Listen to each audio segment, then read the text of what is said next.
Je pense que ça vous est déjà arrivé d'essayer de convaincre quelqu'un que l'un de ses comportements, l'un de ses aliments, l'une de ses habitudes était quelque chose de dangereux pour lui, de vraiment néfaste et sans succès.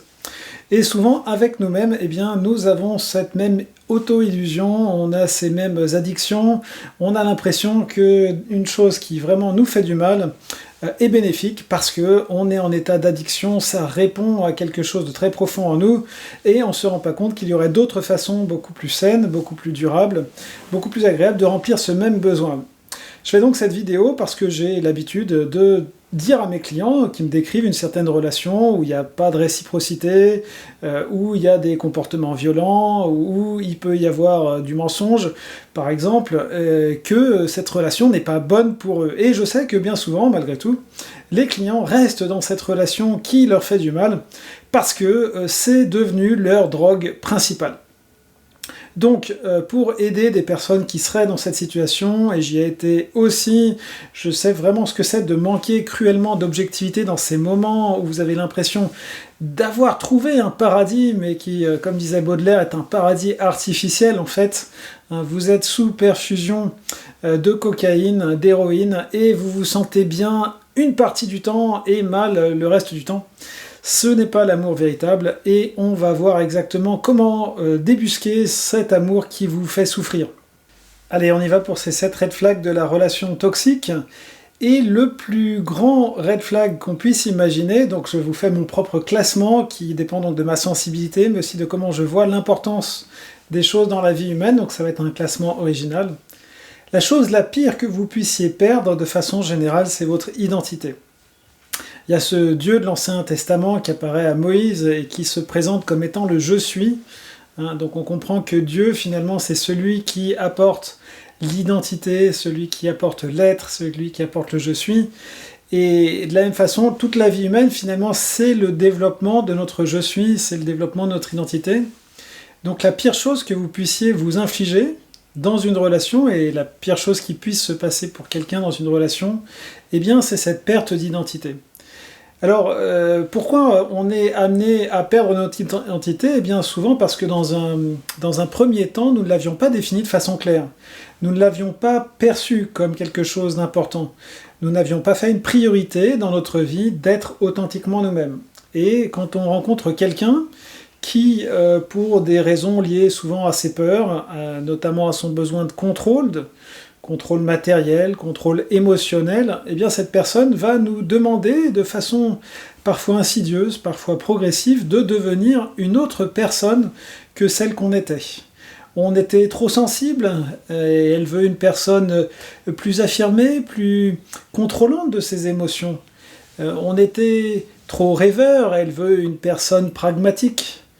Il peut y avoir beaucoup de scénarios en fait où l'une de nos caractéristiques insécurise un partenaire amoureux et le partenaire, de façon des fois subtile, par des petites remarques et des petites désapprobations, des petites absences, va nous punir ou va nous orienter vers une direction qui ne nous correspond pas. Et souvent, dans cette addiction amoureuse qu'on peut avoir, eh bien, nous allons faire ces changements dans l'espoir que l'autre lui aussi va s'améliorer, dans l'espoir que la relation va s'améliorer, dans l'espoir que tout cela va grandir et que finalement ça va être vivable. Eh bien, ces compromis par rapport à des points réels de notre identité sont l'une des pires choses que l'on puisse faire dans une relation. Et donc si vous en êtes là, c'est un drapeau rouge vraiment majeur, le plus grand, et il est temps de réagir, de vous réapproprier ce que vous êtes. Par rapport à ce premier red flag, ce qui se passe souvent, c'est qu'on a deux valeurs contradictoires. Par exemple, on se dit qu'il faut être patient, qu'il faut être tolérant, qu'il faut être généreux. Et du coup, eh bien, cette première valeur qui a une apparence très positive nous fait pousser toujours un petit peu plus loin nos limites émotionnelles, nos limites psychiques. Et donc c'est important par rapport à des personnes qui auraient tendance à être abusives, des personnes qui auraient tendance à simplement des fois pas comprendre qui on est, ou des personnes qui vivent fortement en mode pilote automatique, eh bien de clarifier quelles sont nos limites psychiques, quelles sont nos limites émotionnelles, quelles sont nos limites mentales. Quelle forme de pensée on peut accepter dans notre vie, quelle forme d'émotion, quelle forme d'être, quelle forme de valeur, c'est dans ces relations justement qu'on va être amené à les définir de façon claire, et tant qu'on ne les a pas définies de façon vraiment claire, bien sûr on peut les dépasser sans même s'en rendre compte. On y va pour le deuxième gros red flag auquel vous devez prêter vraiment attention. Le deuxième gros red flag, c'est que vos besoins de base ne sont pas satisfaits dans la relation. Vous auriez besoin d'être dans un contexte paisible, dans un contexte fiable. Vous avez envie de savoir à peu près de quoi l'avenir sera fait sans qu'il y ait des changements un petit peu inconstants, intempestifs.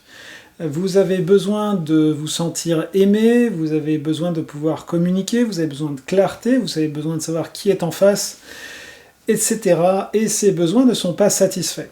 C'est votre propre motivation, c'est votre propre force intérieure à aller dans une direction qui fait sens dans votre vie, qui va faire que vous savez qu'il y a des choses qui ne sont pas compatibles avec la direction dans laquelle vous voulez aller. Mais évidemment, si vous ne savez pas où vous voulez aller, il n'y aura pas de vent favorable pour vous, et vous aurez certainement des besoins, là encore, qui vont sembler contradictoires. Vous avez envie d'être gentil, vous avez envie d'être avec une personne, vous avez envie d'être avec un homme puissant, un homme riche, un homme qui vous rassure.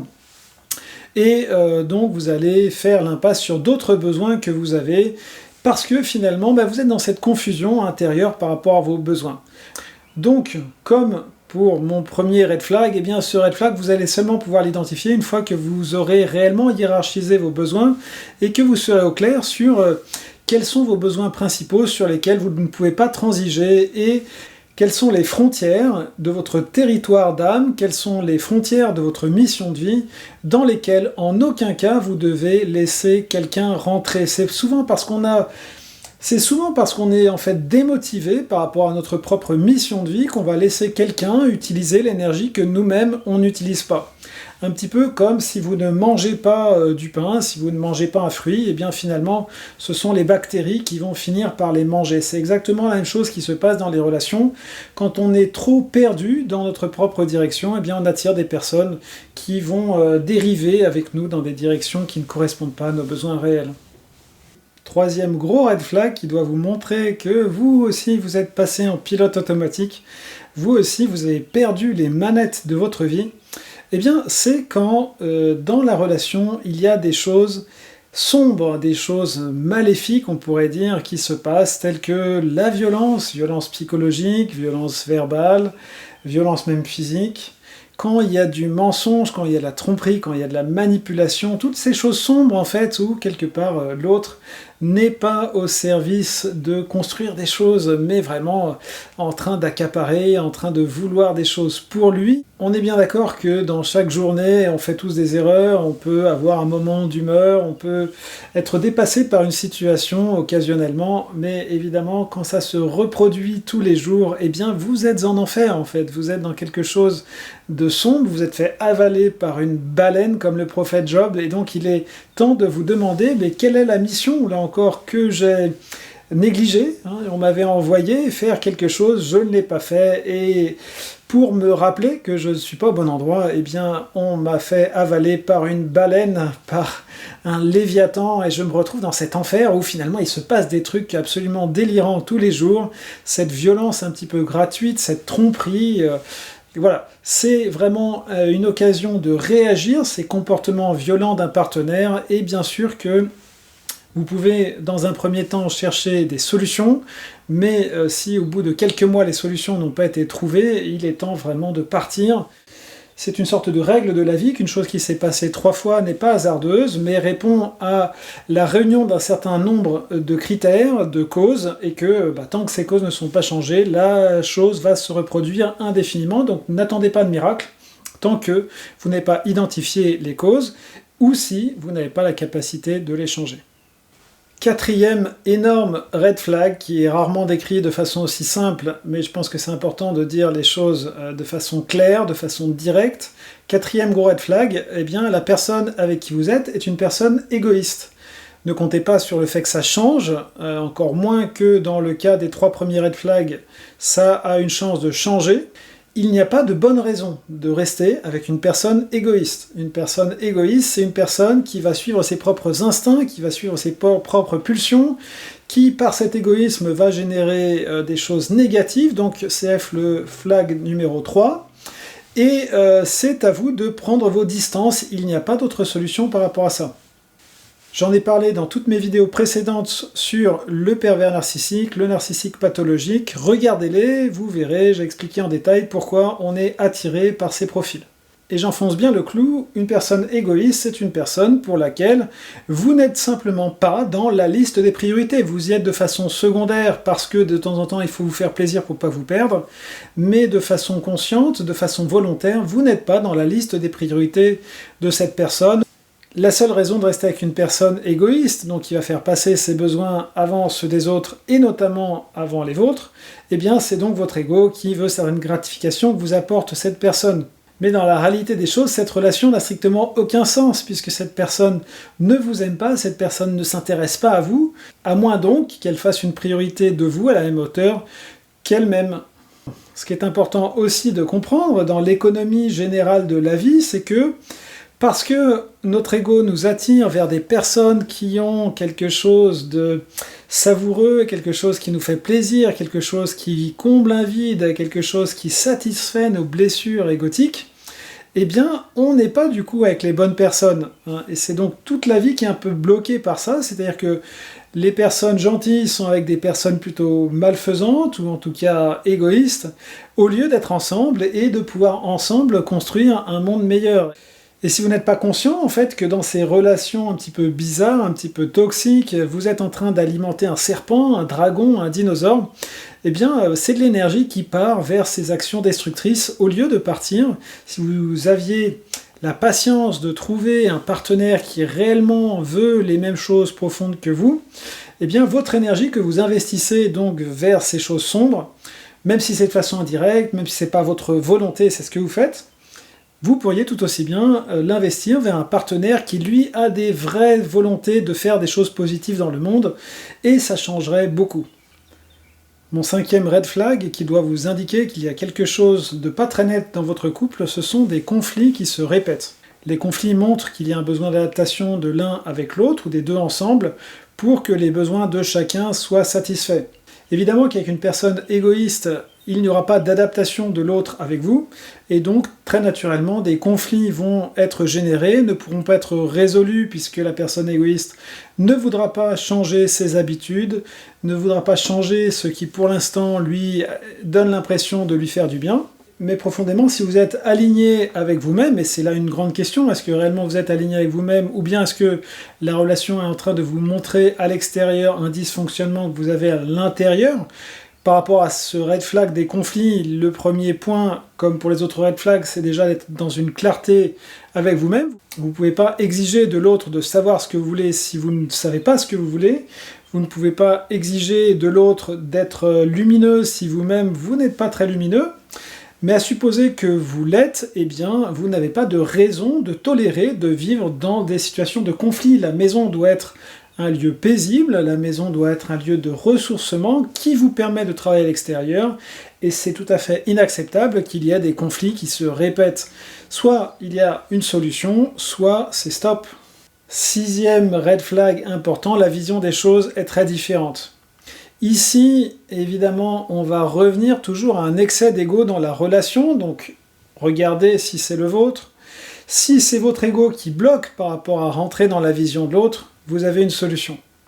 Évidemment, deux personnes qui sont dans un certain détachement par rapport à la vision du monde, qui n'ont pas de mal à comprendre que l'autre puisse avoir une vision différente, et vont être dans quelque chose de paisible et vont réussir finalement à dialoguer et se mettre d'accord sur le fait que peut-être l'un avait une certaine partie de la réalité, l'autre une autre certaine partie de la réalité, mais comme on est tous les deux de bonne volonté, on arrive à les faire coïncider, à apprendre de l'autre, et finalement ces visions différentes sont excitantes, sont nourrissantes, mais évidemment quand l'ego s'en mêle, c'est là que la vision différente du monde mène à des directions de décision différentes, et l'un veut faire une action, l'autre une autre action, l'un va dire que l'autre n'est pas assez sérieux, l'autre que l'autre est trop rigide, etc. On va rentrer dans des jeux d'ego. Et bien sûr, à travers cette vision du monde différente, ce qui se joue, c'est des égos qui ne veulent pas bouger, ou un ego qui ne veut pas bouger. Sachez identifier quand votre ego devient donc rigide sur la vision du monde, Et si vous êtes ouvert à d'autres façons de percevoir et que c'est l'autre qui systématiquement veut vous ramener à un point de vue préétabli qui est le sien, vous êtes dans quelque chose de toxique, dans quelque chose qui finalement, à travers votre vision du monde, va nier ce que vous êtes, car on voit le monde tel que l'on est, hein, c'est ça notre filtre, donc ne restez pas. Et puis mon dernier red flag, et vraiment j'ai à cœur dans cette vidéo, si vous voulez, c'est pas quelque chose qui sera extérieur, mais c'est vraiment de vous aider à faire le point avec vous-même sur ce qui est important dans votre vie et avec qui vous pouvez le partager. J'ai rencontré des centaines de personnes avec qui ça ne peut pas fonctionner, c'est compliqué en fait de trouver quelqu'un avec qui on a les mêmes aspirations, les mêmes projets, une façon de voir le monde compatible, une envie de travailler sur soi qui est présente chez les deux partenaires. Ça demande beaucoup de persévérance et ça se trouve pas à chaque coin de rue, donc patience si vous n'avez pas trouvé cette personne, mais ne bradez pas vos objectifs de vie, ne bradez pas votre mission de vie, ne bradez pas votre identité, et donc finalement, ne bradez pas de façon générale vos projets. C'est mon 7e red flag. Si vos projets ne sont pas possibles avec une personne, quittez cette personne pour pouvoir réaliser ce que vous êtes venu faire. Le bon partenaire, c'est plus que quelqu'un qui va vous soutenir, c'est quelqu'un qui va avoir ce qu'on appelle cet effet Pygmalion, de voir un potentiel que vous-même, vous n'aviez pas vu. Il va vous dire, eh bien, je t'imagine bien faire ça et ça va tomber juste. Si vous êtes avec un partenaire comme ça, vous êtes avec un partenaire en or. Et à l'inverse, si vous êtes avec quelqu'un qui ne soutient pas vos rêves, il est temps vraiment de partir. Voilà. Je vous transmets ça parce que je vois trop de personnes qui stagnent dans des relations qui ne mènent absolument nulle part et qui ont vraiment du mal à en sortir. Donc cette vidéo, elle est faite comme une méditation. Écrivez ces critères, évaluez ces critères par rapport à vous-même, réfléchissez quelle est votre part de responsabilité. Et c'est vraiment un appel, disons, à l'acte, à l'engagement que cette vidéo, de se dire, est-ce que vraiment je suis à la hauteur de moi-même, donc de façon générale, et puis du coup aussi dans mes relations. Mettez dans les commentaires si vous êtes d'accord avec ces 7 red flags, partagez les vôtres, partagez votre expérience, comment éventuellement le fait de quitter une personne avec qui ça marchait à moitié vous a permis finalement soit de vraiment vous reconnecter à vous-même, soit peut-être aussi de trouver la personne qui réellement vous a aidé à faire plus, à faire mieux, à être plus heureux, à rayonner plus dans le monde. Voilà, c'est ça mon souhait pour vous à travers cette vidéo. À bientôt, merci.